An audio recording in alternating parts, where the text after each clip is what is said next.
Hey guys, today I'm going to be doing my out-of-box review for the Hasegawa MechatroWeGo Set number 1.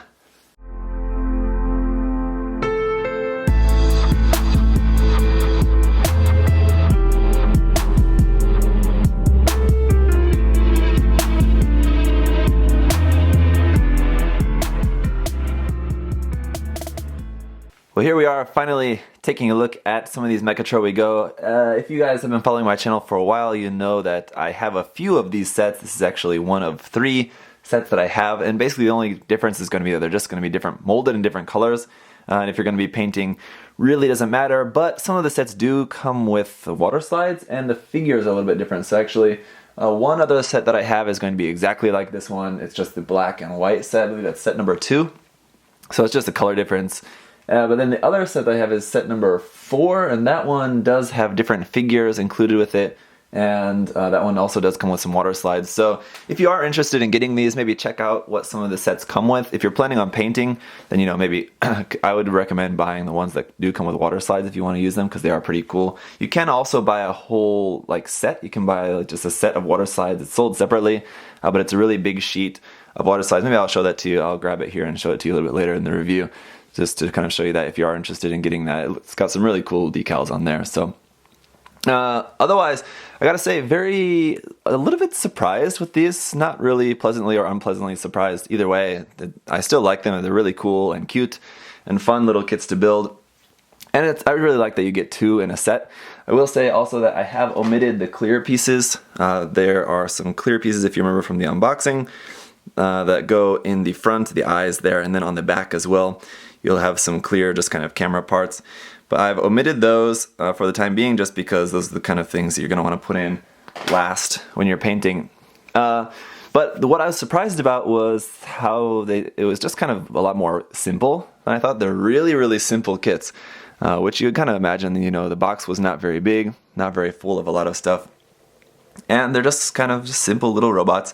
But the other thing is they're a lot smaller than I expected. So I don't know why I really expected them to be any bigger than they are, but I was just expecting them to be slightly bigger. They're very, very small. So after I give you guys a look around here, I'll compare it to a Gundam just to give you an idea about the size. Otherwise, the articulation is okay. It's kind of cool. The color separation, obviously you can see here we have some pretty nice color separation. If you do want to get any more separated, you will have to do some masking, but for the most part, I think the only part you would really want to mask to do any more separation would be some of the sort of more mechanical parts, the inner sort of parts, which you can really only see in a couple areas there on the arm and maybe the back of the legs like that. On the hands, like the manipulator, you may want to do just some masking just to make the tips of those in gray. That's what it shows you're supposed to do, according to the manual basically. And then on the back, I don't know, you may want to color separate that a little bit more as well. So that is a look around there. Let me just stop this and back this out a little bit just to give you a look at how this is going to compare to the size of a Gundam. Here is the HG Gundam Barbatos. As you can see, they're really only half the size, barely even get up to the waist of a normal HG kit, so they're going to be really, really quite small. But, that's okay. It's just going to be a little bit more difficult, I think, to paint them if you're not really used to painting such really small things. If you primarily paint a lot of master grades or larger 100 scale kits, this is definitely going to be something small for you to work with. Let me just talk a little bit about the articulation here, because there was some surprising things in that as well. In the legs, so all the joints where they connect to the body are connected on ball joints, so they're going to be able to move around very nicely there, just on ball joints. The elbow does bend just about 90 degrees, that's about it, and then the hand does open. One of them is fixed, so this lower part is fixed, and then the top part opens and then comes off quite easily. That's pretty easy, just press that back on. There we go, anyway, and then that does rotate there as well if you want. So not too bad. In the legs, though, the knee does not bend, surprisingly. There is kind of a joint there, but the way the pieces connect, it's locked into place. So I was kind of surprised that the knee doesn't bend at all. I think if you wanted to modify that, it wouldn't be too hard to do. But it was just kind of surprising for me. The feet are on ball joints too, but they don't really have a whole lot of space to move. They do move a little bit side to side and a little bit back and forth, and that's going to be pretty much about it. Nice detail there up underneath the feet though. I like that. It's pretty cool. So you can do some really fun poses with that. And then of course the top part opens, so like the mouth can open like so.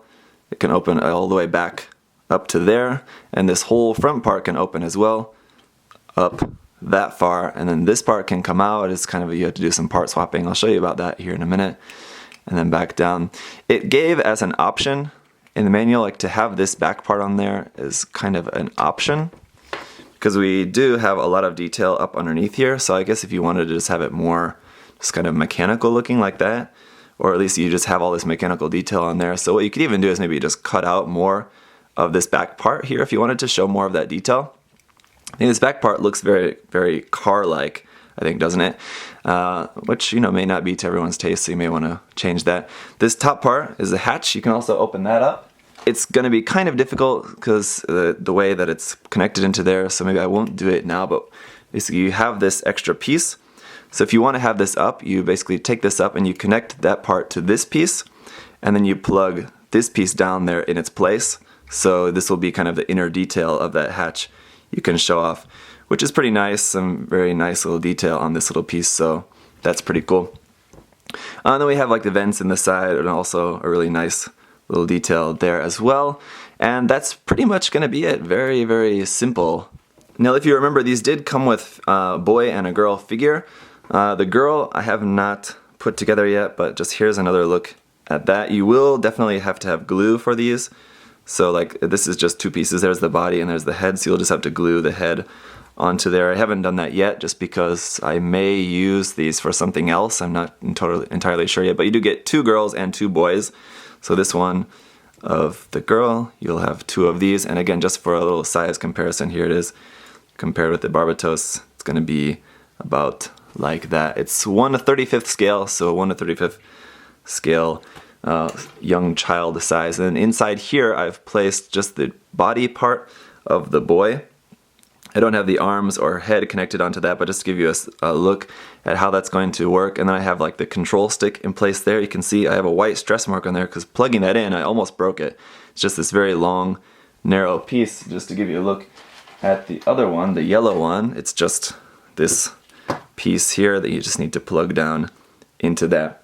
And then if you want to have this extended out, so I'm going to pull this out, and then you need to pull out this part inside there as well too. I can't get it out. There we go.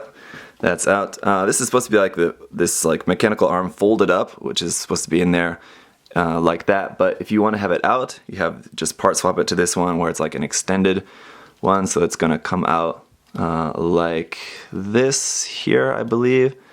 It's going to go out and down, and then this is the lower part here that I just showed you, where it has the boy standing on there. We have some nice little detail under there, and the mechanical stick, and then you have arms for the boy, which are going to be bent arms. Again, you will have to use glue, just gluing these onto there, and can hold the control stick with that arm. Again, just haven't glued anything yet, just because it would need some paint first, so we'll have to get to that later. But if you want to do that, you can have this open, and then the boy standing out of there like so. If I can get the focus right, there we go, sorry about that. So that's a kind of cool little feature. I just kind of prefer just the robots just as they are, and then maybe have the just child figures just out kind of separate, but it's a cool little feature, I think.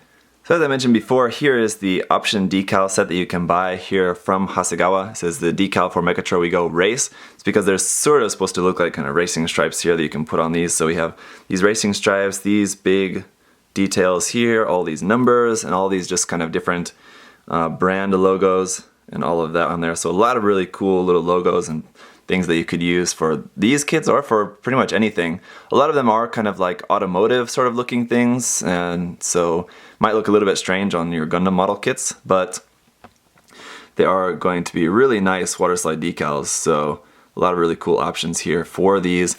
On the back we do have a sample image of kind of how that's going to look if you're using some of these, like using, basically you're going to do some overlapping, putting the stripes, then the big circle, and then the 8 on there, something like that. if you wanted to make it looking like that, and then just some advertisements for some other colors available. So that is the option set. I believe this was, how much was this set? This set was probably almost the same price as this set of the kit as well. I'm not sure if that's correct, 2,000 yen for the list price, but that might be correct. I want to say, I believe this set cost something like $15 maybe from HLJ, I think, where I got this from. So if they're not sold out, that may be a place where you can get this set. Alternatively, maybe check out some other sellers where you can get stuff from Japan. They might have this. So that's going to be about it for this cool, fun little set. It's cool, fun to take a look at something different other than Gunpla for a change, right? So hopefully you guys enjoyed this. Hopefully this is interesting. Obviously, I would say this is not really recommended for people who maybe just like to snap kits and don't want to do a lot of painting. So like more sort of beginners, they're going to be looking a little plain. I mean, they're fun little things to have around. So I mean, if you are okay with how they look, and I think they don't look too bad just out of box, but definitely painting them is going to be the way to go. It's going to be the way to really make them look more unique. This first set especially is very McDonald's colors looking, but painting it would definitely be a good way to give it some more character and more detail and really make it look more like a really cool tiny little robot rather than just a kind of McDonald's toy kind of looking honestly how it is at the moment. It's a little bit more detailed and better looking than your average McDonald's toy, but comparable to that, I think painting is going to be the way to go. So my plans for these at the moment, this set, or one of my sets anyway, I'm planning to give it a kind of Tekkon Kincrete kind of look to them. So if you're familiar with the film Tekkon Kincrete or the manga version black and white, it's a Matsumoto Taiyo manga that was later adapted into a very, very good film. If you're not familiar with that, I would highly recommend it. But I want to kind of paint them up and use a bunch of those decals in a way to sort of make them look like something from that. So if you remember from the film and the book as well, they're the car where they live in, black and white where they live. I want to kind of make them look sort of like that car, sort of like these are robots that would be used by black and white from that series. So I may like try to customize the figures a little bit to make them look a little bit more like those two as well. It's definitely gonna take some work and kind of reshaping and things. I don't know about that, so I'll see, possibly. But that's just kind of my idea for what I'm going to be going for these. Not sure when I'll get around to painting them, but hopefully maybe sometime in the next couple months, maybe get around to painting up a set of these. As for the other two sets, I don't know, just some other interesting colors, I guess, so we'll try.